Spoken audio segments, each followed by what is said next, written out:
উপর নির্ভরশীল। ইসলামিক হাদিস অনুসারে যদি আপনি পাক পবিত্র অবস্থায় ডান কাঁধ হয়ে ঘুম আসেন এবং রাত 12টার পর থেকে ফজর আজানের আগে যদি কোনো ভালো স্বপ্ন দেখে থাকেন, তাহলে এটি আল্লাহর নিকট থেকে দেখানো হয়েছে এবং খুব অচিরেই আপনার স্বপ্নটি সত্য হবে ইনশাআল্লাহ।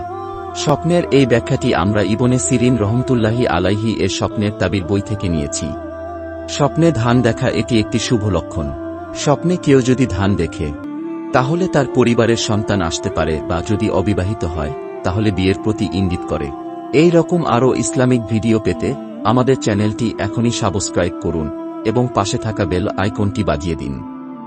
ততক্ষণে ভালো থাকবেন, সুস্থ থাকবেন। ধন্যবাদ।